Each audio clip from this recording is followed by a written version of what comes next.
Hello बच्चों, कैसे हो आप सब लोग। मैं निहारिका फिर से आप लोगों का स्वागत करती हूँ हमारी मोस्ट इंपॉर्टेंट क्वेश्चन की सीरीज में on this beautiful platform of physics वाला। और आज बच्चा पार्टी हम लोग क्या करने वाले हैं, आज हम लोग करने वाले हैं एक ग्रामर टॉपिक जिसका नाम है द डिटर्मिनर्स।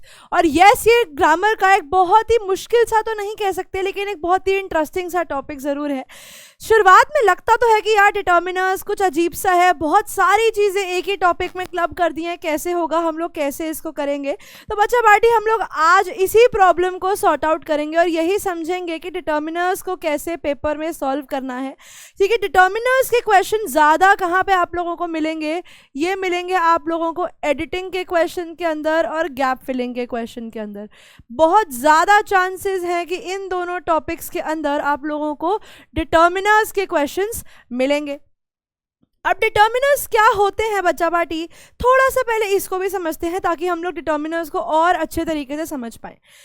डिटर्मिनर्स, डिटर्मिनर में वर्ड क्या आ रहा है, डिटरमाइन, डिटरमाइन आ रहा है ना। तो what do you mean by determine, determine करने का मतलब होता है किसी भी चीज़ को समझना या उसको पहचानना। तो ये किस चीज़ की पहचान बताएंगे बच्चा पार्टी, ये जो वर्ड्स होंगे ना, ये हमें बताएंगे नाउन के बारे में। ठीक है, ये कुछ भी हमारे नाउन को डिस्क्राइब करने के लिए जो वर्ड यूज़ किए जाते हैं, जो उसको मॉडिफाई करने के लिए यूज़ किए जाते हैं, जो उसके मीनिंग को एनहांस करने के लिए यूज़ किए जाते हैं बच्चा पार्टी, उसी को हम लोग कहते हैं डिटर्मिनर्स। ठीक है, उन्हीं को कहते हैं हम डिटर्मिनर्स। अब डिटर्मिनर्स ग्रामर में ना एक वास्ट सा कॉन्सेप्ट है। टेंसेस के क्वेश्चन आते हैं, लेकिन सबसे ज़्यादा चांसेस अगर ग्रामर में आने के किसी टॉपिक के चांसेस होते हैं ना, तो वो डिटर्मिनर्स के होते हैं, क्योंकि बहुत ज़्यादा वास्ट टॉपिक है डिटर्मिनर्स। इसमें बहुत सारी ऐसी चीज़ें हैं जो आप लोगों को कंफ्यूज कर सकती हैं। तो उन्हीं कंफ्यूजन को हम लोग आज कोशिश करेंगे कि हम लोग इन्हें ख़त्म करें। हम ढंग से डिटर्मिनर्स को पढ़ेंगे, देखेंगे कि ऐसी कुछ इंपॉर्टेंट क्वेश्चंस, इंपॉर्टेंट तो हाँ इन द सेंस कि वही क्वेश्चन तो रिपीट पेपर में नहीं आएंगे, लेकिन उस तरीके के क्वेश्चंस आपको पेपर में मिल सकते हैं। तो आप लोगों को एक हिंट मिल जाएगा कि क्वेश्चंस को कैसे सॉल्व करना है, क्वेश्चन के आंसर्स को कैसे लिखना है, ताकि आप लोग उन क्वेश्चंस के अंदर गलती नहीं करो। ठीक है, तो हमारा मेन मोटिव आज की क्लास का यही रहेगा कि टॉपिक को हम ऐसे समझें, कुछ इस तरीके से करें कि जो क्वेश्चंस आएंगे ना, आप उन्हें खुद क्रैक कर सके। Because as it is grammar के क्वेश्चन तो कभी जिंदगी में उठकर सेम टॉपिक के नहीं आए हैं, क्वेश्चंस तो हमेशा घूमकर ही आते हैं ग्रामर के। ठीक है बच्चा पार्टी, तो आ जाओ सबसे पहले समझ लो कि डिटर्मिनर्स होते क्या है। हमारी हेडिंग आप लोग अपने कॉपीज में दे सकते हैं, डिटर्मिनर्स। डिटर्मिनर्स कितने टाइप के होते हैं, सबसे इंटरेस्टिंग और सबसे इजी डिटर्मिनर्स होते हैं हमारे आर्टिकल्स। ठीक है, वैसे ही हमारे पास होते हैं पोजेसिव डिटर्मिनर्स,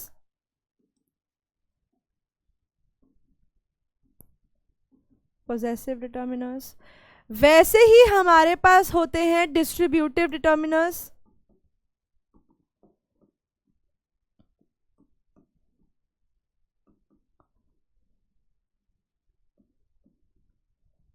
डिस्ट्रीब्यूटिव डिटर्मिनर्स।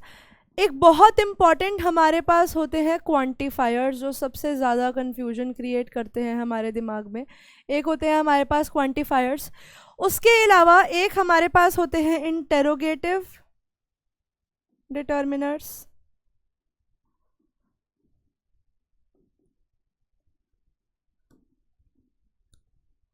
ठीक है, ये हमारे पास है टोटल सारे के सारे डिटर्मिनर्स की कैटेगरी। आर्टिकल्स होते हैं हमारे पास, इंटेरोगेटिव डिटर्मिनर्स होते हैं, पोजेसिव डिटर्मिनर्स होते हैं, क्वांटिफायर्स होते हैं और डिस्ट्रीब्यूटिव डिटर्मिनर्स होते हैं। मोस्टली पेपर में इन्हीं में से क्वेश्चंस आते हैं। अब आर्टिकल्स में हम लोगों को पता है कि हमारे पास क्या होता है, हमारे पास ए, एन और द होता है, राइट। इंटेरोगेटिव में हमारे पास हु, हुम, विच, ये सारी चीज़ें आ जाती हैं। दैट, ये सब, दैट तो पर्सन के डिफरेंस में आता है, तो we'll take it later on. तो हु, हुम, विच, हाउ, जो भी इंटेरोगेशन, जो भी क्वेश्चन के लिए यूज़ किए जाएं, वो क्या होंगे, वो होंगे आपके इंटेरोगेटिव डिटर्मिनर्स। पोजेसिव डिटर्मिनर्स, अब देखो पोजेसिव प्रोनाउन में और पोजेसिव डिटर्मिनर में एक फ़र्क होता है।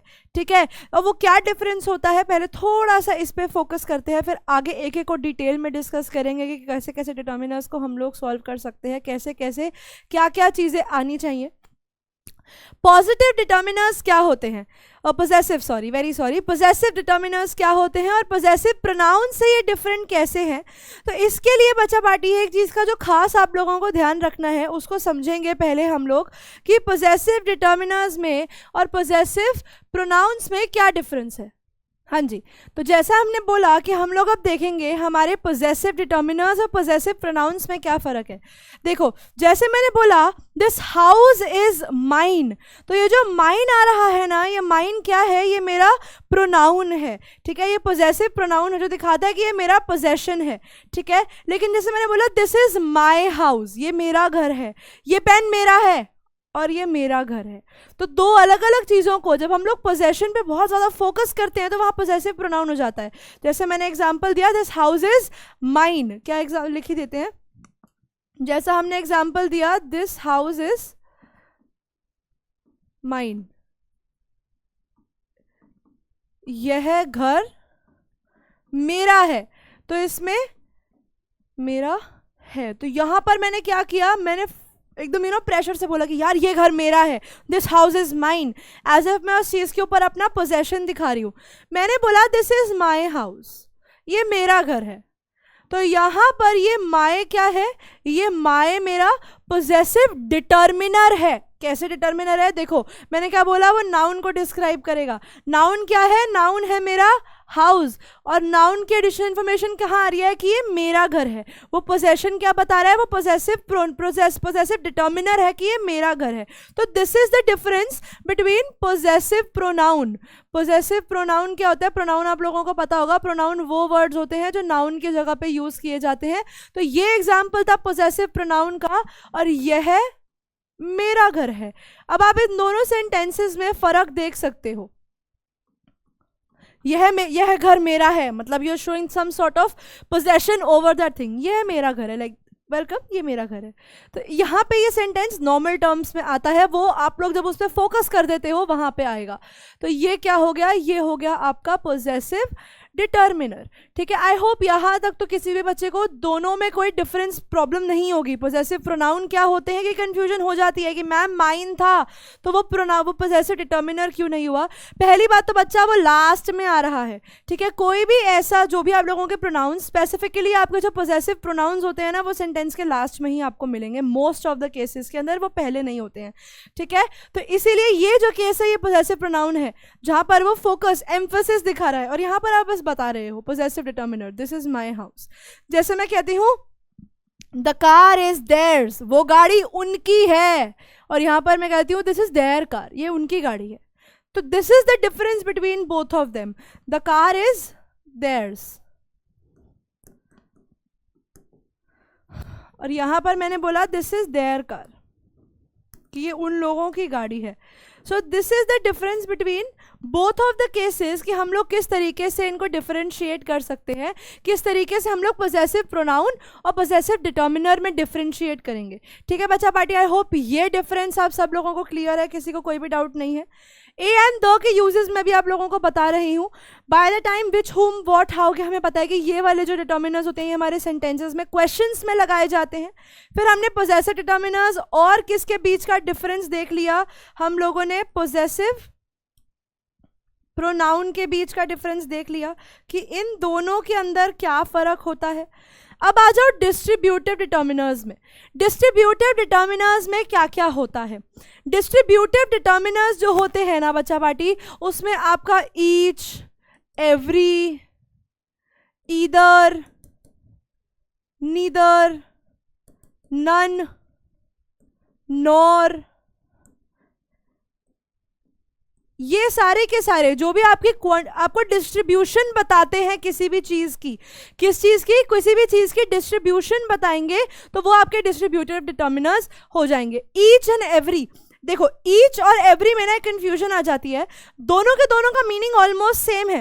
ईच का मतलब होता है हर एक, जब आप इंडिविजुअली हर एक को कंसिडर करते हो, और एवरी कहाँ लगता है, एवरी लगता है आपका जब आप सबको एज अ कलेक्टिव बीइंग लेकर चलते हो। तो only difference between each and every is each का मतलब है कि आप एक एक को अलग से गिन रहे हो। जैसे मैंने बोला each of the student scored good, मतलब हर एक एक बच्चे ने स्कोर अच्छा किया। मैंने बोला एवरी स्टूडेंट स्कोर्ड गुड, मतलब सब बच्चों ने मिलकर अच्छा स्कोर किया। सो एवरी और ईच के बीच में एक बहुत छोटा सा डिफरेंस है, ईच इंडिविजुअली एक एक को दिखाता है और एवरी ग्रुप में सबको दिखाता है। वैसे ही ईदर और नीदर और नॉर, ईदर और का क्या केस चलता है बच्चों, और का हमें पता है या तो ये होगा या तो ये होगा, ईदर ये वाला और वो वाला। दी ओनली ईदर और का अपने आप में एक पूरा पेयर होता है। ईदर का मतलब ये, ईदर ये वाला और वो वाला। जैसे मैंने बोला ईदर आई और माई फ्रेंड्स, ईदर आई और माई फ्रेंड्स, या तो मैं या मेरे दोस्त। वैसे ही नीदर नॉर जो होता है वो नेगेटिव में लग जाता है। जैसे मैंने बोला neither I nor my friends, ना तो मैं ना ही मेरे दोस्त। ठीक है, तो ये क्या हुआ, ये मेरे हो गए डिस्ट्रीब्यूटेड डिटर्मिनर्स। वैसे ही नन मतलब कोई भी नहीं, नन मतलब कोई भी नहीं। अब जब हम लोग आते हैं, अच्छा उसके अलावा हमारे पास एक बहुत इंपॉर्टेंट चीज़ होती है, वो होते हैं हमारे पास ऑर्डिनल्स। ओए होए क्या खराब हैंड राइटिंग आई है, ऑर्डिनल्स। और वैसे ही हमारे पास होते हैं कार्डिनल्स। ठीक है, ये ऑर्डिनल्स का मतलब सिंपल हमारे नंबर होते हैं, जैसे हम लोग लिख देते हैं ना नंबर वाली सीरीज 1 2 3, तो ये ऑर्डिनल्स हैं। कार्डिनल्स कौन से होते हैं, जैसे मैंने बोला फर्स्ट, थर्ड, सेकंड, फिफ्थ, तो जिसमें ये TH ST वाले वर्ड्स लग जाते हैं। और ये नंबर में जनरली इन्हें आप अल्फा न्यूमेरिक नहीं लिखते हो, आप लोग इन्हें ऐसे लिखोगे प्रॉपर वर्ड के अंदर, first, third, second and so on. ठीक है, तो ये वाले जो होंगे ये होते हैं आपके कार्डिनल्स।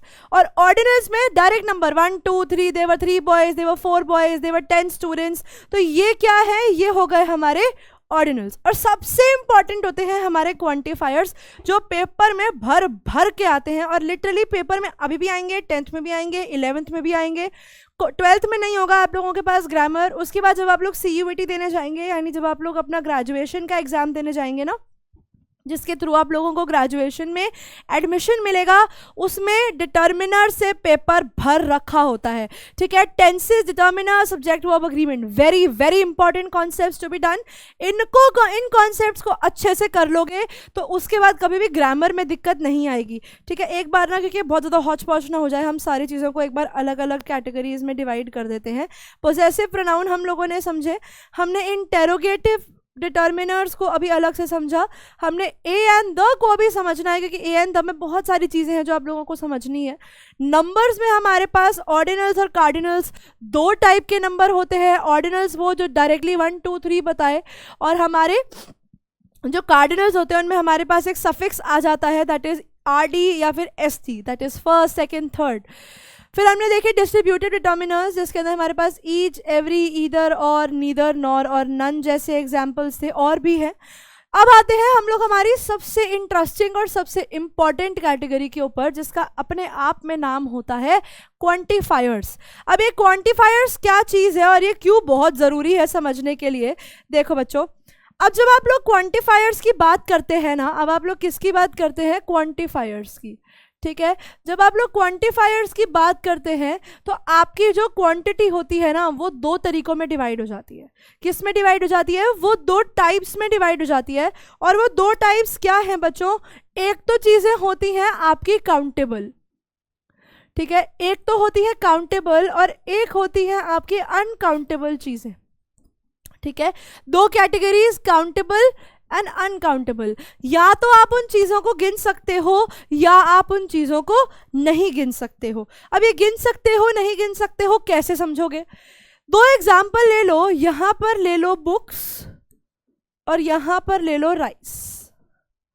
अब बताओ किसको गिन सकते हो, बुक्स को गिना जा सकता है। बुक्स को किस में गिन सकते हो आप लोग, 1 2 3 4 से लेकर इन्फिनिटी तक आप लोग बुक्स को गिन सकते हो, बुक्स को गिनने में कोई फर्क नहीं है।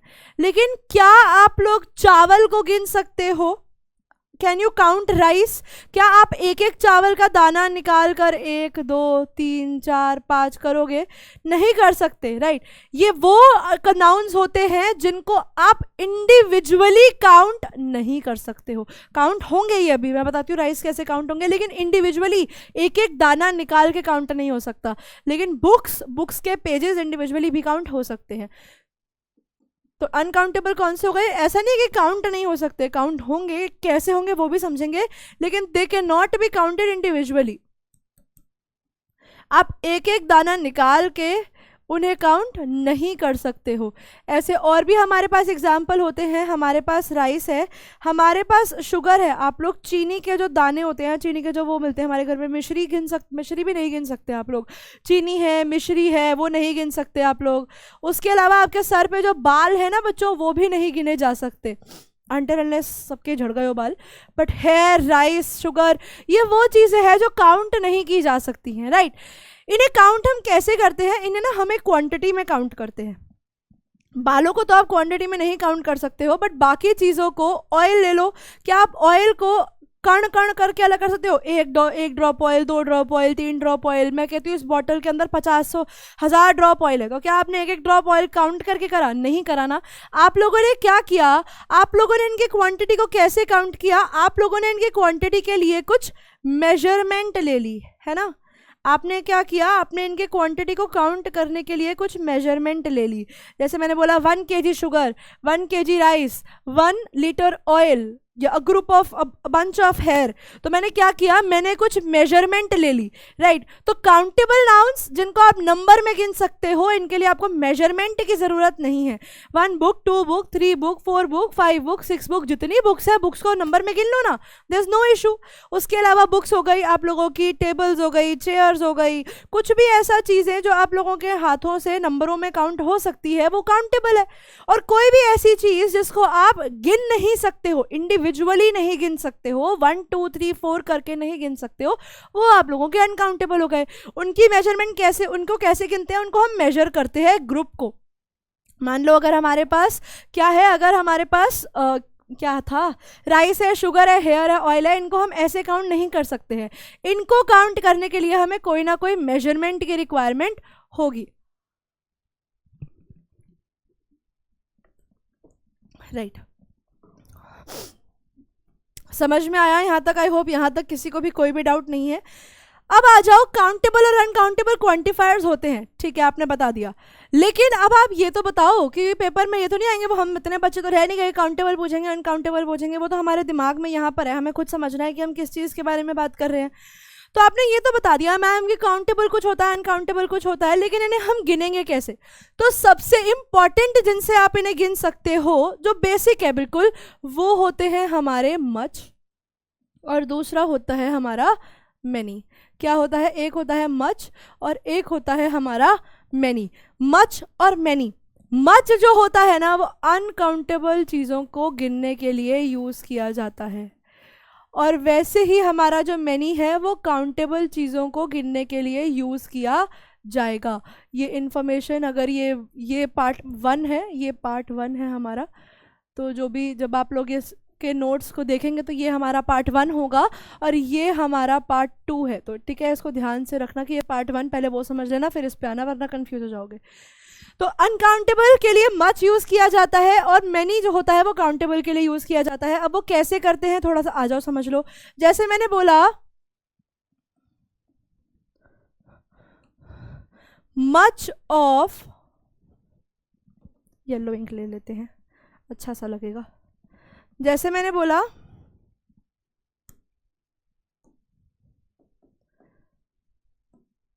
much of the rice are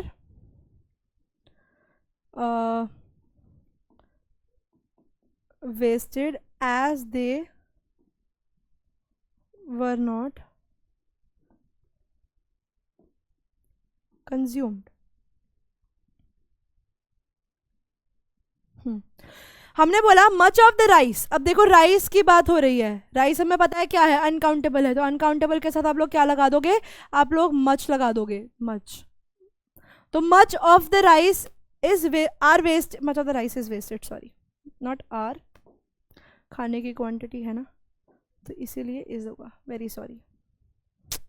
ओहो, much of the rice is wasted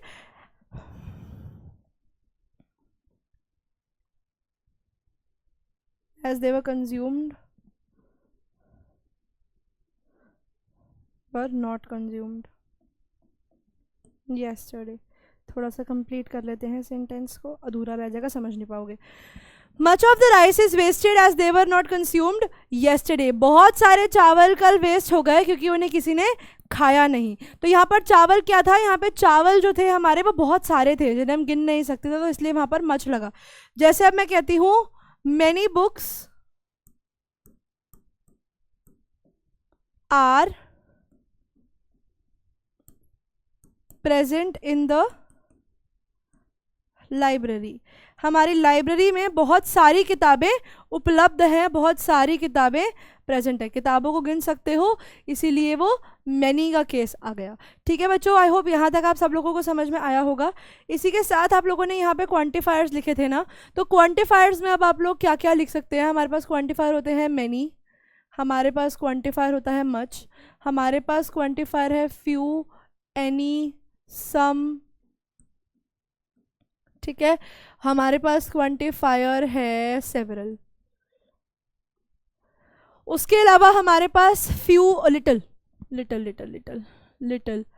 तो ये little, a little, the little के डिफरेंसेस भी हैं, will do it later on. हम लोग जब उसे प्रॉपर अपने विजेता नहीं क्या है हमारा वो वॉरियर, हम लोग वॉरियर में उसको ढंग से समझेंगे कि वो सारी चीज़ें क्या होती हैं।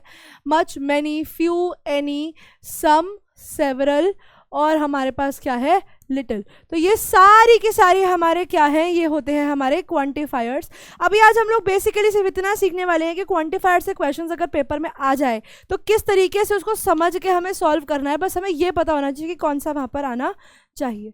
ये हमने कर लिया। अब देखो ये टेबल को, जिसके अंदर आप लोगों को सारे के सारे जो भी आप लोगों के क्वांटिफायर्स हैं वो लिखे गए हैं। अब दोनों चीज़ें काउंटेबल या अनकाउंटेबल में ही डिवाइडेड है। ठीक है, जो भी आप लोगों को दिया जा रहा है वो या तो काउंटेबल होगा या वो अनकाउंटेबल होगा। तो दोनों के हिसाब से ही हमारे जो वर्ड्स है वो हमें दिए गए हैं। मान लो लिटिल, लिटिल का मतलब क्या होता है, छोटा, स्मॉल या माइनर। ठीक है, स्मॉल या माइनर। और लिटिल के साथ ना, वो लिटिल हमेशा एक अनकाउंटेबल नाउन के साथ ही लगेगा। लिटिल कहाँ लगेगा, लिटिल हमेशा सिर्फ एक अनकाउंटेबल नाउन के साथ ही लगेगा। सेकेंड देखो फ्यू, फ्यू मतलब थोड़ा, लिटिल जो लगेगा आपका क्वांटिटी में, जैसे मैं कहती हूँ लिटिल राइस। ठीक है, फ्यू बुक्स, यहाँ पे एग्जांपल लिख लो, लिटिल, लिटिल शुगर लिख लेते हैं, लिटिल शुगर, और यहाँ पर फ्यू बुक्स। दोनों का मतलब यही है कि दोनों क्वांटिटी में तो थोड़े हैं, लेकिन लिटिल अनकाउंटेबल चीज़ों के साथ लगता है और फ्यू हमारा काउंटेबल चीज़ों के साथ लगता है। अ लॉट ऑफ दोनों में लग सकता है। A lot of books, a lot of sugar, a lot of sugar is wasted, a lot of books are present. तो कुछ भी लगा सकते हो, अ लॉट ऑफ दोनों के साथ चलेगा। मैनी, मैनी और मच का डिफरेंस अभी हम लोग कर आए हैं। मैनी लगता है हमारा काउंटेबल चीज़ों के साथ, जैसे मैनी बुक्स, और मच लगता है हमारा अनकाउंटेबल चीज़ें जैसे शुगर के साथ। एनी, एनी का अर्थ देखो, एनी और सम जो है ना वो बहुत ही ज़्यादा कंफ्यूजिंग होते हैं। The reason why any and some are very very confusing is because any का भी मतलब है never at all and it is also unspecified amount या नंबर। दोनों का मीनिंग बहुत क्लोज में चला जाता है। देखो लॉट ऑफ, लॉट्स ऑफ दोनों सिमिलर है, तो ये दोनों के साथ यूज होंगे। कंफ्यूजन होती है एनी और सम में। एनी भी काउंटेबल के साथ जाएगा और सम भी काउंटेबल के साथ जाएगा। एनी नॉन काउंटेबल के साथ भी अनकाउंटेबल के साथ भी जाएगा और सम भी अनकाउंटेबल के साथ जाएगा। दोनों चीज़ें काउंटेबल अनकाउंटेबल दोनों में लगेंगी। लेकिन हमें कैसे समझ में आएगा कि मैम वहाँ पर हमें क्वेश्चन में ना बहुत बारी ऐसे देंगे, वो तुम्हें ऐसे ऑप्शन दे देंगे एनी और सम, और वहाँ पे ना कन्फ्यूजन हो जाएगी कि क्या करना है। तो ध्यान रखना बच्चों, एनी और सम के बीच का क्या डिफरेंस है। एनी किसी भी चीज़ के नेगेटिव चीज़ को दिखाता है, जैसे मैं कहती हूँ नेगेटिव को, या जब आप किसी भी चीज़ के ऊपर सवाल करते हो तो आप लोग एनी का इस्तेमाल करोगे। जब आप कोई भी चीज़ को डिक्लेयर कर रहे हो, वो भी आप पॉजिटिव टर्म में डिक्लेयर कर रहे हो, तो वहाँ पर आप लोग सम का इस्तेमाल करोगे। जैसे मैंने बोला some students are present in the class, तो some students are present in the class एक डिक्लेरेटिव सेंटेंस है। आप सिंपल बात बता रहे हो कि कुछ बच्चे क्लास में प्रेजेंट हैं। मैं पूछती हूँ is there any boy present in the class, तो मैंने क्या किया, मैंने एक सवाल किया is there some boy present in the class, करती तो वो गलत हो जाता है ना। लगते ही सिनोनिमसली है, लगता दिमाग में कि यार एनी और सम मीनिंग तो सेम है, अब लेकिन लगेगा कहाँ पर कौन सा। तो एनी आपका जब भी आप कोई नेगेटिव सेंटेंस की बात करते हो, जैसे मैं कहती हूँ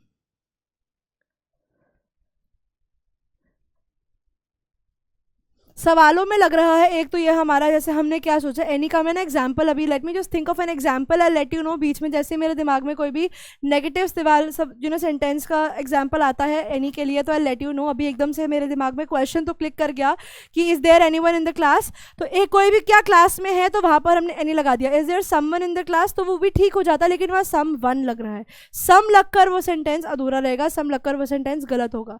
तो सम जो होता है वो डिक्लेयर करने के लिए कोई भी पॉजिटिव चीज को यूज किया जाता है, और एनी किसी भी चीज के नेगेटिव सेंटेंस को जब आप दे रहे हो या जब आप कोई क्वेश्चन दे रहे हो तो वहां पर उसे यूज करते हैं। ठीक है, these are all the quantifiers and I hope यही सबसे ज्यादा कंफ्यूजिंग होते हैं, दिमाग में कंफ्यूजन देते हैं, तो यहां तक किसी को कोई भी दिक्कत नहीं होगी।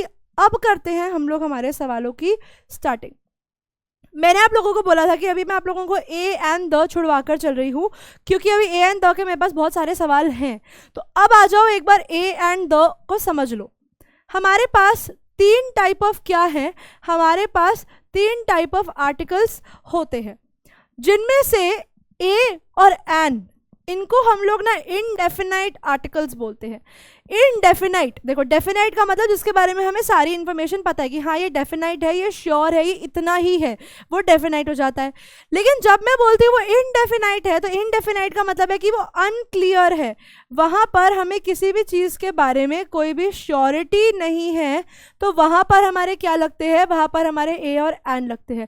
और डेफिनाइट आर्टिकल कौन सा होता है हमारे पास डेफिनाइट आर्टिकल जो होता है वो होता है हमारे पास द। ठीक है, द आप लोगों को किसी भी चीज की श्योरिटी को देता है।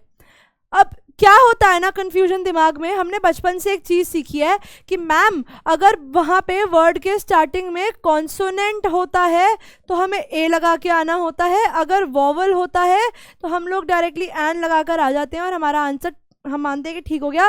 लेकिन जब आंसर शीट आती है तो पता लगता है कि हमारा आंसर गलत हो गया, क्योंकि वहां लगना कुछ और था, लगा कुछ और है। तो ऐसा क्या प्रॉब्लम होती है, एक बार तो पहले उसको डिस्कस करते हैं। देखो, जब भी आप लोग बात करते हो ना ए और एन की, तो वो आप लोगों को ये नहीं देखना है वहाँ पर कि वहाँ पर कॉन्सोनेंट लगा है या वहाँ पर वॉवल लगा है। आप लोगों को ये चीज़ चेक करनी है कि वहाँ पर जो साउंड वो कॉन्सोनेंट या वॉवल प्रोड्यूस कर रहा है, क्या वो साउंड जो वहाँ पर आ रही है वो कॉन्सोनेंट की है या वो वॉवल की है। तो उस अकॉर्डिंगली आप लोग अपने आंसर को सही तरीके से चूज कर सकते हैं। जैसे बचपन से हम लोग एक एग्जाम्पल करते आए हैं यूनिवर्सिटी का, आर का, और एक हम लोग आज ले लेते हैं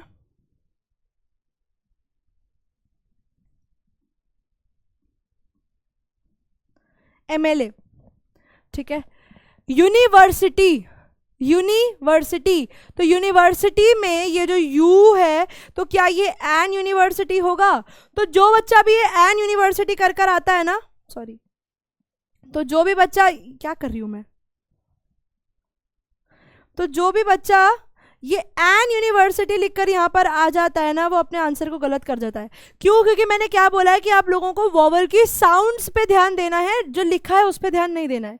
तो यूनिवर्सिटी में यू की साउंड य के फॉर्म में आ रही है, किसके साउंड में आ रही है, य के फॉर्म में आ रही है। तो क्या य आप लोगों का वॉवल है? नहीं, वो य आप लोगों का कॉन्सोनेंट है। तो कॉन्सोनेंट के साथ क्या लगता है, अ लगता है। तो यहाँ पर एन नहीं लगेगा बच्चा पार्टी, यहाँ पर जब आप लोग आंसर लगाओगे तो वो अ यूनिवर्सिटी होगा, एन यूनिवर्सिटी नहीं होगा। वैसे ही बचपन से करते आए हम एक एग्जाम्पल आर, ओ आर या एन आर? तो आंसर हमेशा एन आर होता है। क्यों? बिकॉज यहाँ पर एच की साउंड जो है वो साइलेंट है, आर अ की साउंड आ रही है। अ क्या है? अ एक वॉवल है, तो इसीलिए वहां पर हमने क्या लगाया? हमने एन आर लगाया। अब आता है अ एम एल ए या एन एम एल ए। तो कंफ्यूजन कहाँ होती है? अ एम एल ए या एन एम एल ए? अब बोल के देखो, M L A, M L A. तो साउंड पहले किसकी आ रही है? साउंड पहले आ रही है आपके पास ए की, है ना? किसकी साउंड आ रही है? आपके पास साउंड आ रही है ए की। तो ए की साउंड क्या है? ए ई आई ओ यू। ए की जो साउंड है वो क्या है? वो आप लोगों की वॉवल की साउंड है। वो किसकी साउंड है? वॉवल की साउंड है, तो इसीलिए इसके साथ एन लगेगा। एन एम एल ए होता है, अ एम एल ए नहीं होता। तो आर्टिकल्स जैसे हम कहते हैं ना, ब्यूटी इज डिसेप्टिव या the appearance is deceptive, articles उसका बेस्ट एग्जाम्पल है। जो जैसा दिखता है वो वैसा होता नहीं है, और जैसा होता है वो दिखता नहीं है। तो लगेगा आप लोगों को एमएलए में तो अ एमएलए होना चाहिए, लेकिन वहाँ पे अ एमएलए नहीं लगता। वहाँ पर क्या लगता है? वहाँ पर हमारे पास लगता है एन एमएलए, बिकॉज एमएलए में जो साउंड आ रही है ना वो ए की आ रही है। तो ए की साउंड वाले क्या हो गए? वो हमारे वोवल वाले वर्ड्स हो गए। वोवल वाले वर्ड्स आएंगे तो सीधा एन में लगाओ ना उसको, मत जाओ ए में, मत जाओ, कंफ्यूज हो जाओगे। ठीक है, आई होप यहाँ तक आप सब लोगों को ये पॉइंट क्लियर होगा, किसी को कोई भी डाउट नहीं है। ये एन और अ का जो बेसिक डिफरेंस है जिसमें आप लोग गलती कर देते हो वो ठीक हो गया होगा। फिर अगर हम लोग द की बात करते हैं, जैसे हम लोगों ने बोला कि द क्या है? द हमारा डेफिनेट आर्टिकल है। तो जब आप किसी भी सेंटेंस में किसी भी चीज़ को इंट्रोड्यूस करते हो ना बच्चों, तो वहाँ अ लगाते हैं। जब आप लोग उस इंट्रोडक्शन के बाद उस चीज़ को वापस से रेफर करते हो तो आप लोग द लगाओगे सेंटेंस के अंदर। प्रॉपर नाउन्स के साथ द लगता है। प्रॉपर नाउन्स यानी जब आप किसी भी स्पेसिफिक चीज़ की बात कर रहे हो। एक बहुत इंपॉर्टेंट क्वेश्चन है जो बहुत बच्चे ना ऐसा कांटा लगवा के आएंगे उस पेपर में, तो हमें उस कांटा लगा को बचा के उसको टिक लगवाना है। ठीक है, तो एक बार आ जाते हैं आप इन क्वेश्चंस के ऊपर और देखते हैं कि क्या लगाना चाहिए। She is dash girl, untidy girl. तो अनटाइडी है तो क्या लगना चाहिए? An untidy girl. तो वो एक अनटाइडी गर्ल है, यानी जो अनटाइडी यू है तो क्लियरली अ की साउंड आ रही है तो एन लग जाएगा। She scored dash highest marks in the examination. देखो ये हाईएस्ट है, ये आप लोगों के किसकी बात हो रही है? ये आप लोगों के एडजेक्टिव। एडजेक्टिव क्या होते हैं? एडजेक्टिव वो वर्ड्स होते हैं जो आप लोगों के नाउन को डिस्क्राइब करते हैं। उसकी भी superlative degree, higher, higher, high, higher, highest, यानी उसकी थर्ड डिग्री के कंपैरिजन की बात करें जब हम क्लास के अंदर सब बच्चों की बात करते हैं। तो ऐसे केसेस में भी जहां पर आपके पास सुपरलेटिव डिग्री हो तो वहां पर आपके आंसर में द लगता है। ठीक है, याद रखना सुपरलेटिव के अंदर द प्लस जो भी आपका एडजेक्टिव प्लस EST, ये रूल होता है। तो the highest, the tallest, the smallest, the tidiest, the worst, कुछ भी होगा जो भी सुपरलेटिव डिग्री में जाएगा तो वहां पर भी द लगाकर आ जाना, आंसर नहीं गलत होगा। April is dash fourth month of the year. कौन सा है? द फोर्थ मंथ है। तो जब भी आप लोग अपने कार्डिनल्स की बात करेंगे तो कार्डिनल से पहले भी आप लोग द फोर्थ लगाएंगे। He is the first boy to score 90 above in this year. तो the first boy, he is the second student in the class. तो यहां पर जब भी आप लोग कार्डिनल्स की बात करते हैं ना बच्चा पार्टी, किसकी? कार्डिनल्स की बात करते हैं, तो उससे पहले भी आप लोग द लगाएंगे। द को मैंने अलग से इसलिए नहीं बताया बिकॉज मैं साइड बाय साइड आप लोगों को यूजेज बताती जाऊंगी तो आप लोगों के लिए इजी होगा समझना। तो कार्डिनल्स के साथ भी द लगता है। अब आ जाओ, Sunil dash watchman of our colony. देखो बंदे का नाम इंट्रोड्यूस हो गया, मैंने क्या कहा था? अगर इंट्रोडक्शन दे रहे हो तो अ लगाओगे, लेकिन जहां बंदे की इंट्रोडक्शन हो चुकी है, सुनील इंट्रोड्यूस हो चुका है, तो अब क्या लगेगा इसको डिस्क्राइब करने के लिए? इसको डिस्क्राइब करने के लिए हम लगाएंगे the. Sunil the watchman of our colony has gone home. अब यहां पर गॉन अ होम मतलब कोई भी होम नहीं, इनडेफिनेट नहीं है, एन होम हो नहीं सकता, द होम। अब द होम का तो सेंस नहीं है, गॉन द होम, तो यहां पर कुछ भी नहीं लगेगा। Sunil the watchman of our colony has gone home. Sunil जो हमारी वॉचमैन, जो हमारी कॉलोनी का वॉचमैन है, वो अपने घर चला गया।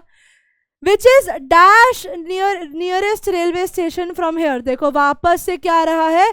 सुपरलेटिव डिग्री आ रही है। सुपरलेटिव डिग्री अभी हमने किया, क्या होती है?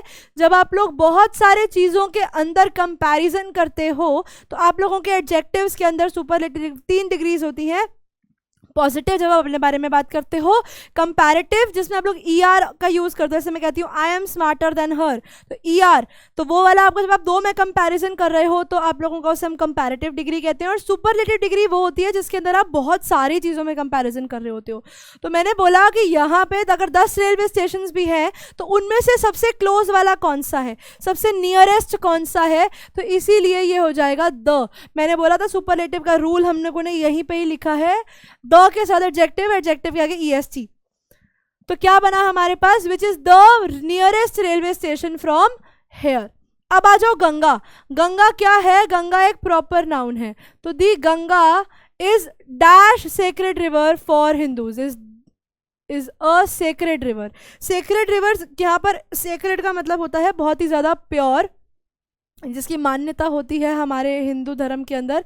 ये हमारे लिए एक बहुत sacred river for the Hindus. अब वाई दी हिंदूज, बिकॉज यहाँ पर हम पर्टिकुलरली हिंदूज की बात कर रहे हैं। और अ सेक्रेड रिवर क्यों, बिकॉज हमारे पास सिर्फ गंगा ही नहीं है जो सेक्रेड रिवर है, गंगा के अलावा और भी ऐसी बहुत सारी रिवर्स हैं जो हम लोगों के लिए सेक्रेड हैं, या ऐसी बहुत सारी और रिवर्स हैं जिनको हम लोग काफ़ी ज़्यादा प्योर मानते हैं, या ये चीज़ मानते हैं कि हाँ ठीक है ये रिवर को भी हम लोग इसकी भी पूजा करते हैं। जैसे भागीरथी है हमारे पास, गंगा का ही पार्ट है, अलकनंदा है, उसकी भी अपने आप में अलग पूजा होती है।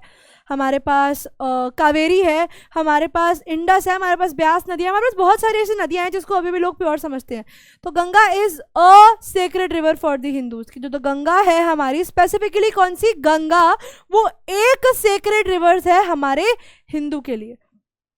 ठीक है बच्चा पार्टी, यहां तक समझ में आया। Fill in the blanks with A and the and X। Let's discuss dash problem seriously. तो हम किसी पर्टिकुलर प्रॉब्लम को डिस्कस करने की बात कर रहे हैं ना, ऐसे हमारा मन किया हम उठे बैठे प्रॉब्लम डिस्कस करने तो नहीं बैठ गए, हमारे पास कोई स्पेसिफिक प्रॉब्लम होगी। तो let's discuss the problem seriously. जो परेशानी हम लोग फेस कर रहे हैं उसको एक बार बैठ के सही तरीके से समझ लेते हैं। आई सॉ, आ जाओ, बहुत इंपॉर्टेंट केस, द का इस्तेमाल कहाँ पे होता है और कहाँ पे नहीं होता है। जब भी आप लोग माउंटेन रेंज की बात करेंगे, किसकी बात करेंगे, माउंटेन रेंज की बात करेंगे। और दूसरी चीज, जब भी आप लोग माउंटेन पीक की बात करेंगे, दोनों में से कौन से के साथ द का यूज होगा और कौन से के साथ नहीं होगा। जब भी आप लोग माउंटेन रेंज की बात कर रहे हैं द लगेगा, जब भी आप माउंटेन पीक की बात कर रहे हैं द नहीं लगेगा। दिमाग में भौकाल आ जाएगा कि मैम द माउंट एवरेस्ट होता है, नहीं भैया द माउंट एवरेस्ट नहीं होता, सिर्फ माउंट एवरेस्ट होता है। ठीक है, I first saw the Himalayas. Himalayas क्या है, हिमालयाज अपने आप में पूरी माउंटेन रेंज है भैया। I first saw the Himalayas a year ago, या एन ईयर अगो, बताओ। I first saw Himalayas an year ago या अ ईयर अगो, बताओ बताओ बताओ। I first saw Himalayas a year ago but I have not climbed Mount Everest. The Mount Everest नहीं आएगा। ध्यान रखना, यहां पर माउंट एवरेस्ट से पहले द नहीं आएगा। द क्यों नहीं आएगा, द का रीजन मैंने आप लोगों को बताया है। द इसलिए नहीं आएगा बिकॉज जब भी आप लोग किसी माउंटेन पीक की बात करते हो, mount Everest is a peak, Himalayas एक रेंज है। रेंज का मतलब है कि ये हिमालयाज है भैया, इसमें बहुत सारे माउंटेन्स हैं। ठीक है, लेकिन माउंट एवरेस्ट क्या है, माउंट एवरेस्ट इस शिखर को कहते हैं, माउंट एवरेस्ट उसकी पीक को, उसकी क्रेस्ट को कहते हैं, उसके टॉप को कहते हैं। एक सेकेंड, जस्ट अ सेकेंड।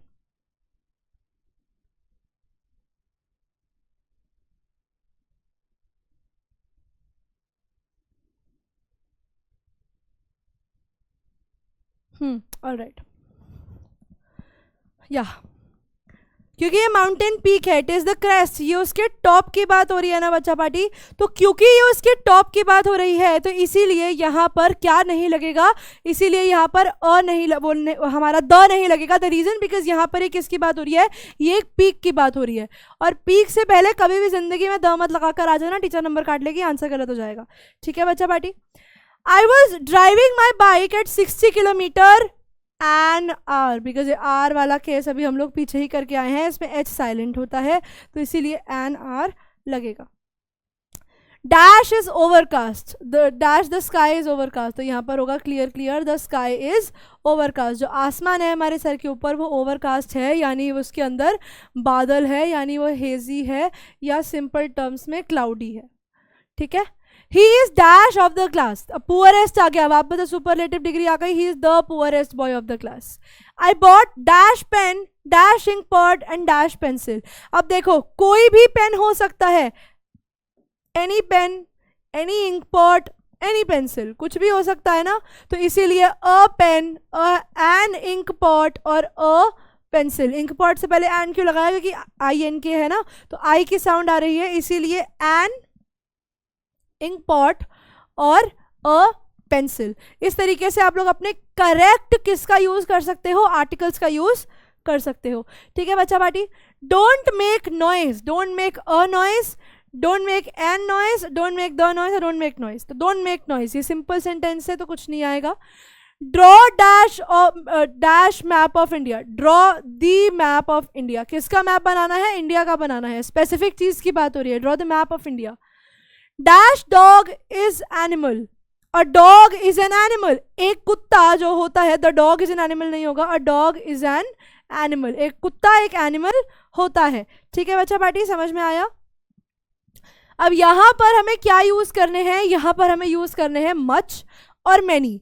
क्या यूज करेंगे यहां पर हम लोग यूज करेंगे मच और मैनी. और मच और मैनी को देखेंगे किस तरीके से कौन सा सही जगह पे लगना चाहिए. She hasn't learn dash lessons yet. अब लेसन्स को क्या मानोगे, लेसन्स को आप लोग काउंटेबल मानोगे, अनकाउंटेबल मानोगे. लेसन्स को आप गिन सकते हो, काउंटेबल है. So she hasn't learn many lessons yet, उसने बहुत सारे लेसन्स अभी लर्न नहीं करे हैं.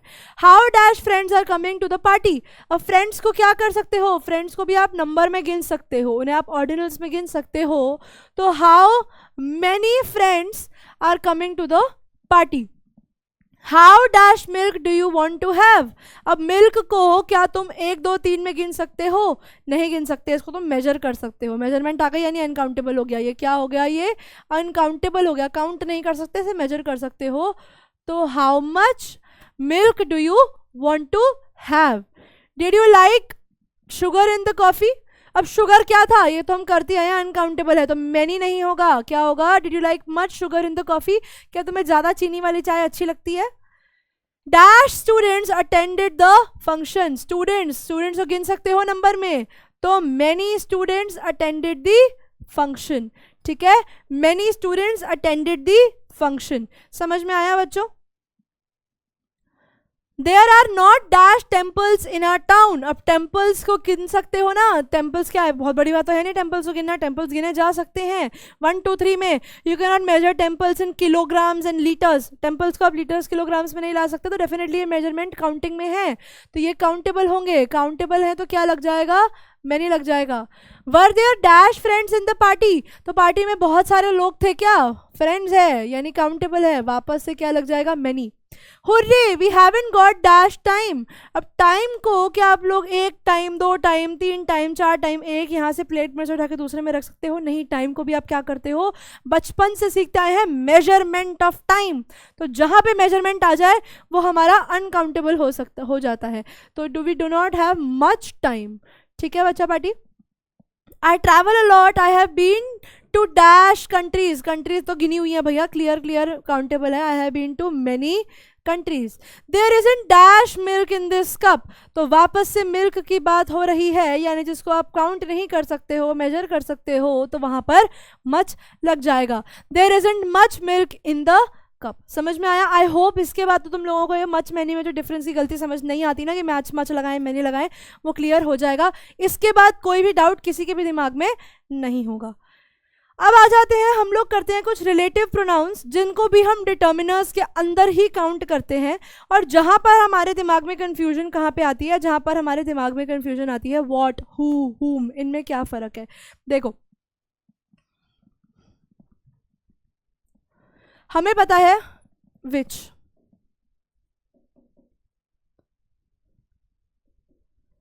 किसका, हु, कौन, whom जिसका,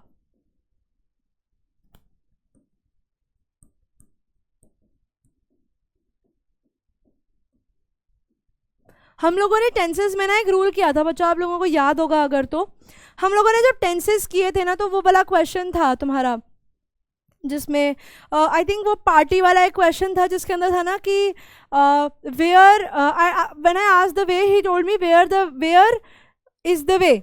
हाँ, तो I asked him where is the way. तो मैंने क्या बताया था, जब भी आप लोगों के क्वेश्चन वाले वर्ड सेंटेंस के बीच में यूज हो जाते हैं तो उसके जस्ट बाद सब्जेक्ट आना चाहिए, यानी जिसके बारे में बात हो रही है वो आना चाहिए।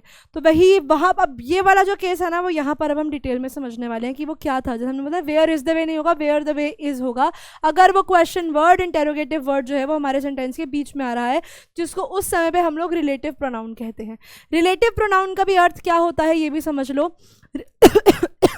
सॉरी रिलेटिव प्रोनाउन क्या होता है, आप लोगों ने सेंटेंस में किसी भी चीज को इंट्रोड्यूस किया, आपने क्या किया, आपने अपने सेंटेंस में किसी भी चीज को इंट्रोड्यूस किया, उसको इंट्रोड्यूस करने के बाद अपने ऑन हो गया अपने सेंटेंस में किसी भी चीज को इंट्रोड्यूस करने के बाद जब आपने उस चीज के बारे में हमें एडिशनल इन्फॉर्मेशन और दी, तो वहां पर आप जिस वर्ड से उसको डिस्क्राइब करते हो वो WH फैमिली में से आता है, व्हाट, वेयर, हु, हुज, हुम।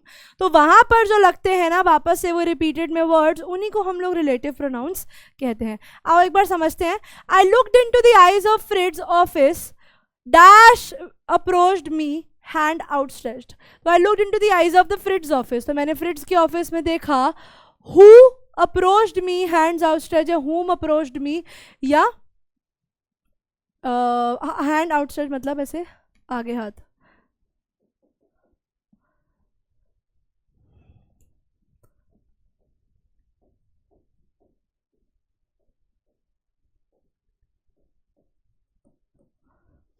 I looked into the eyes of the Frid's office. Who, यहाँ पर who ये स्टार्टिंग में कौन, और जब ये सेंटेंस में रिलेटिव में लग जाता है ना, रिलेटिव, तो ये who जो होता है ये किस में बताया जाता है, जो में।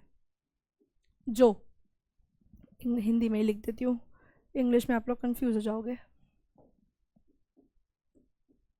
जो, whom तो जिसका ही है, which मतलब किसका, या जो, ये कौन। अब विच जो होता है ना बच्चा पार्टी, एक और बहुत इंपॉर्टेंट पॉइंट, ये हमेशा किसको चीज़ों को दिखाने के लिए यूज़ होता है, ये हमेशा नॉन लिविंग चीज़ों को दिखाने के लिए यूज़ किया जाता है।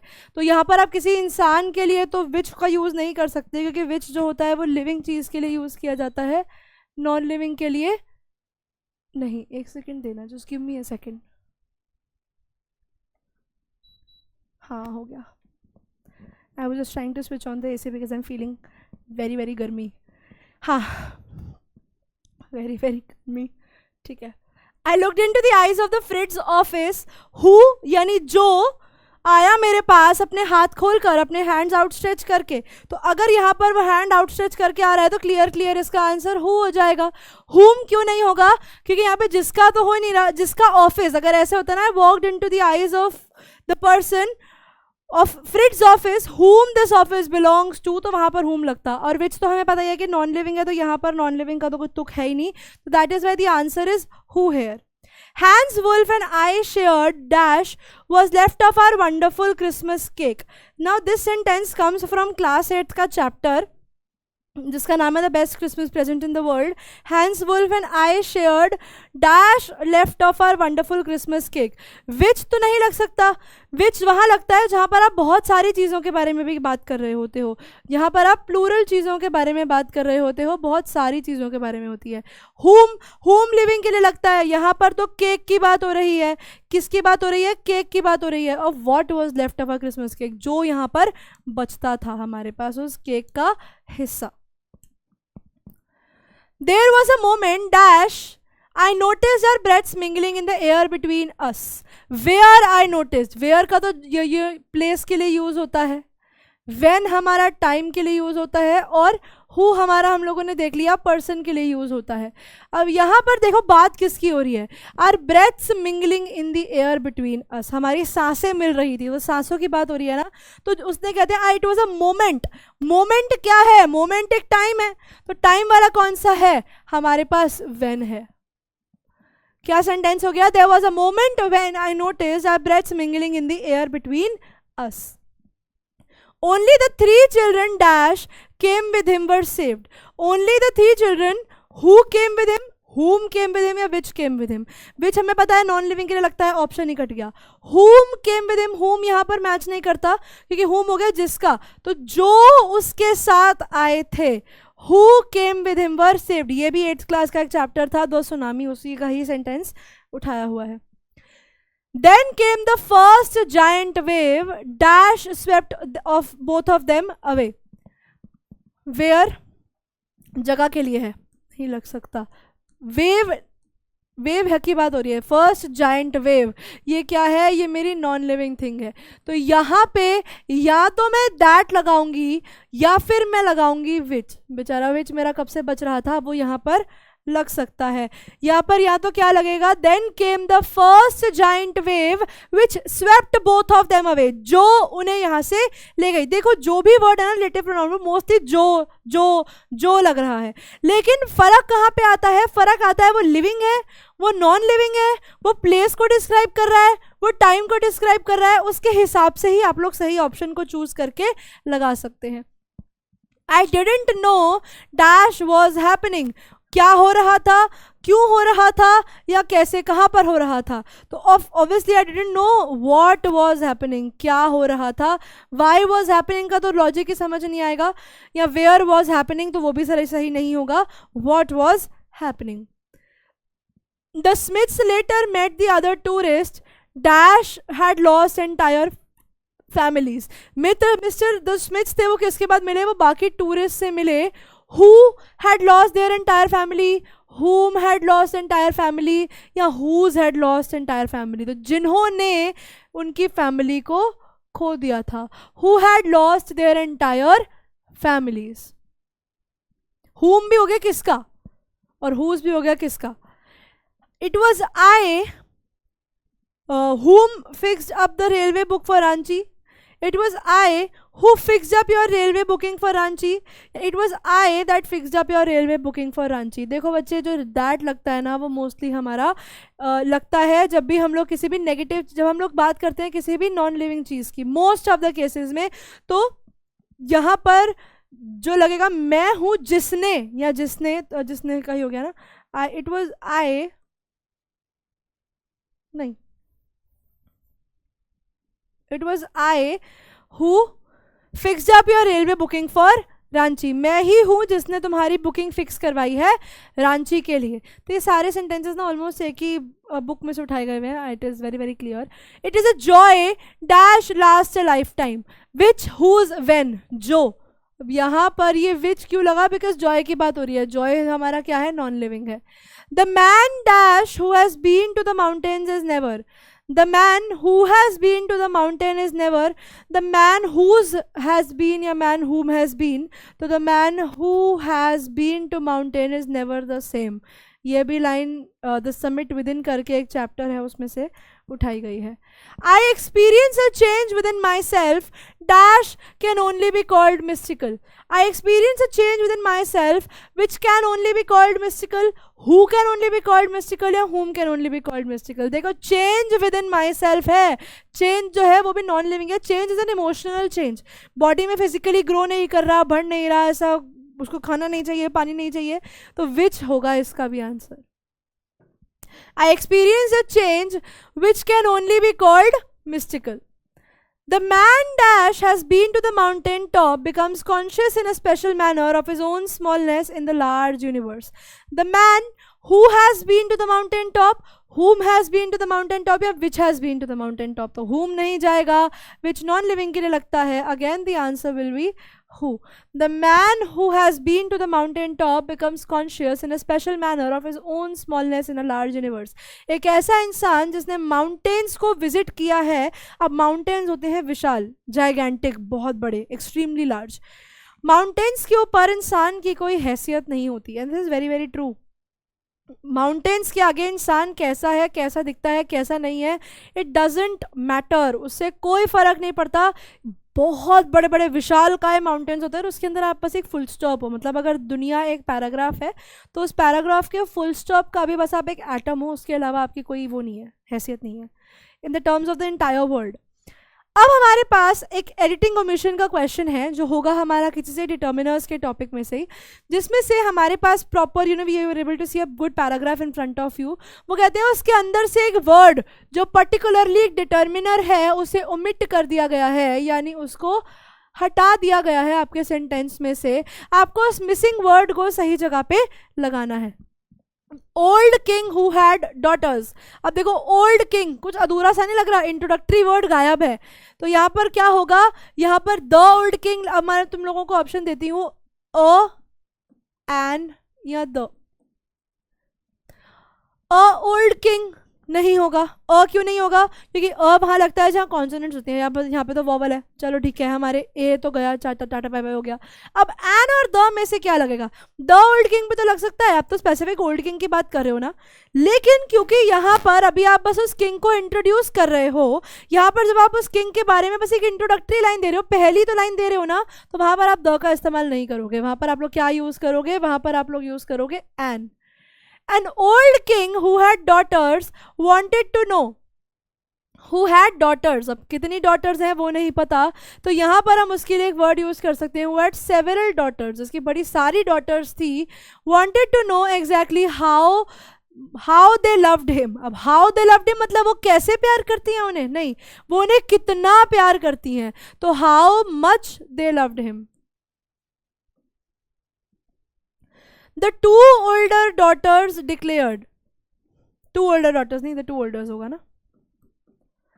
The two older daughters declared that they loved him very. आगे क्या लग जाएगा? Much. कि वो उन्हें बहुत ज्यादा प्यार करती है. Youngest simply said. अब देखो youngest सुपरलेटिव आ रहा है. The youngest. अब तुम्हें लगेगी ही नहीं गलती यार, यंगेस्ट ही तो है, यंगेस्ट तो सही जा रहा है, लेकिन याद रखना सुपरलेटिव के साथ द आता है पहले. तो the youngest simply said she loved him according to, she said that she loved him according to duty. According to duty तो नहीं होगा, अकॉर्डिंग टू हिज ड्यूटी, अपनी ड्यूटी के हिसाब से. She loved him according to his duty या her duty. अब देखो किसकी बात हो रही है? She loved him according to her duty. क्यों? क्योंकि लड़की की ड्यूटी की बात हो रही है ना, अपनी मर्जी से करती है वो. Immediately the king divided the kingdom between his two elder daughters. Immediately the king divided the kingdom. अपना किंगडम जो था उसका, उसने अपने दो डॉटर्स के बीच में डिवाइड कर दिया.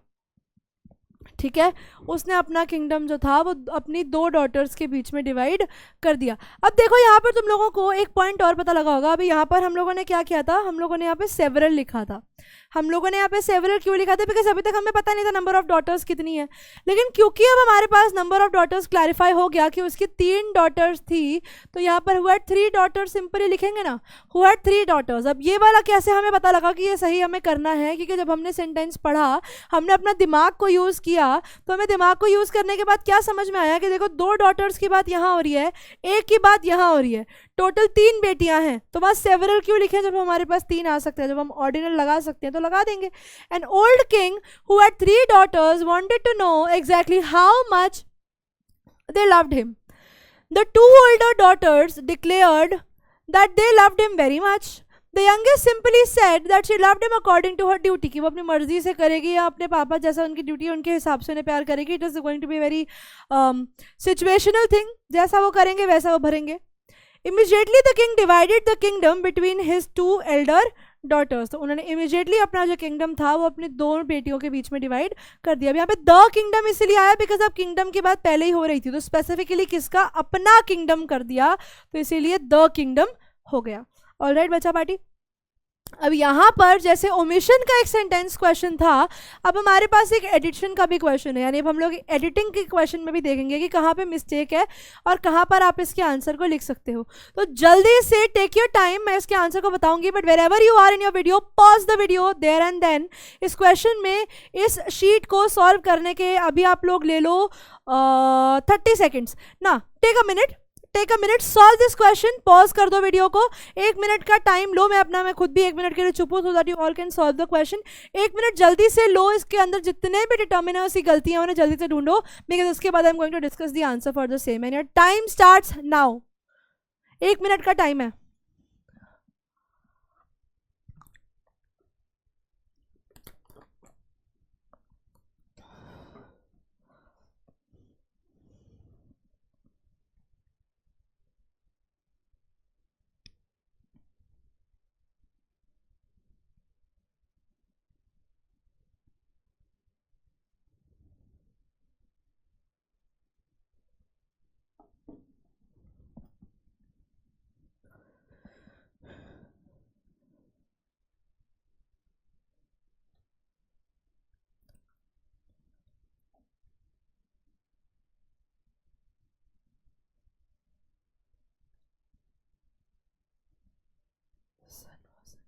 ठीक है, करें start and your time ends now. 1 minute होता है पूरा, आ जाओ। It is said that an rich man, क्या एन के साथ रिच लगता है? नहीं। It is said that the rich man's son, particularly rich man की बात हो रही है। इट इज सेड उसी के आदमी के बेटे की बात, rich man son came back, या the rich man son. It is said that the rich man's son came back from a famous university on a day of him arrival. On the day of him arrival. Him तो objective case होता है बाबा. Of his arrival, there was great activity. A son was anxious to. नहीं होगा, the होगा. The son was anxious to. It is said that the rich man's son came back. Okay. करें, आगे करें। अब यहाँ पे मैंने क्यों नहीं यूज किया? Because it is already said, यानी वो लोग ऑलरेडी कुछ इंट्रोडक्टरी पॉइंट हमें दे चुके हैं कि वो ऑलरेडी हो गया है। ऐसा कहा जाता है कि जो उस रिच आदमी का बेटा था, एक रिच आदमी का नहीं, पर्टिकुलरली उसी रिच आदमी का जो बेटा था उसकी बात की जा रही है। अ रिच मैन सन नहीं है, उस पर्टिकुलर आदमी की, द रिच मैन सन है, इसीलिए यहाँ पर द लगा है, अ नहीं लगा। यह है इसके आगे का sentence. Again you have a minute to solve and time starts now.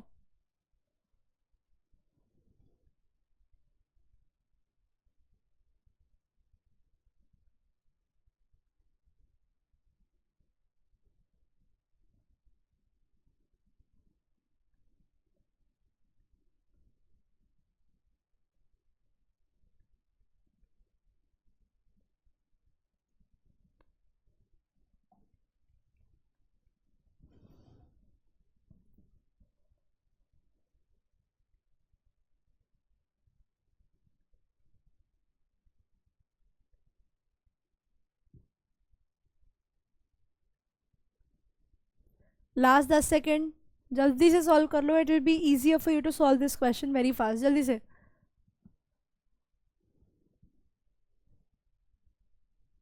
5 4 3 2 1, time over. आ जाओ। अब है शो ऑफ हिम लर्निंग, नहीं हिज लर्निंग, तो अपनी खुद की लर्निंग दिखाने के लिए। He said I can prove your to be wrong, तो आई कैन प्रूव योर नहीं होगा, I can prove you to be wrong, मैं प्रूव कर सकता हूँ कि तुम गलत हो। A father asked how he could do that. A father का मतलब हो गया कोई भी फादर, यहाँ पर वगैरह ऑब्वियसली उसी के पापा पूछेंगे ना, तो the father asked him how he could do that. A son was finally outwitted, तो अ नहीं होगा वापस से। The son was finally outwitted and felt ashamed of him folly, नहीं his folly। उसे अपनी गलती का एहसास हुआ और लगा कि यार मैं तो फालतू में ही चौड़ा हो रहा था, बाप बाप होता है, बेटा बेटा होता है। And he realized it soon। समझ में आ गया बच्चों? हो जाते हैं आज के डिटर्मिनर्स इसी क्लास में समाप्त। आई होप जितने भी टाइप्स ऑफ डिटर्मिनर्स हम लोगों ने किए हैं वो आप लोगों को क्लियर होंगे।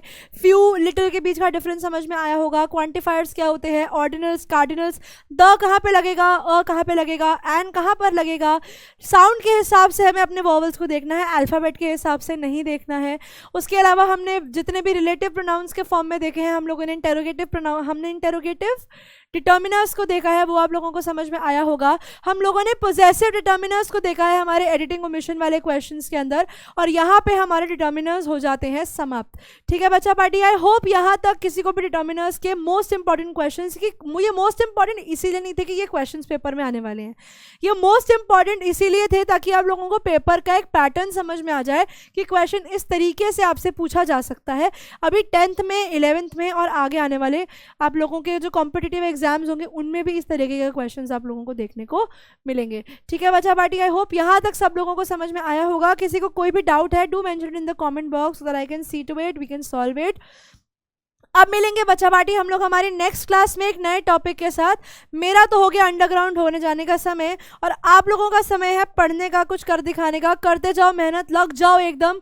आप लोगों की वॉरियर सीरीज आ गई है, watch the sessions, always respond to दो सेशंस, अपना बेस्ट दो ताकि आप लोग अपने बेस्ट नंबर्स को लेकर आ सको। इसी के साथ बच्चों, we'll meet in the next class with a new topic. तब तक के लिए पढ़ते रहो, आगे बढ़ते रहो। All the best students, bye bye everyone.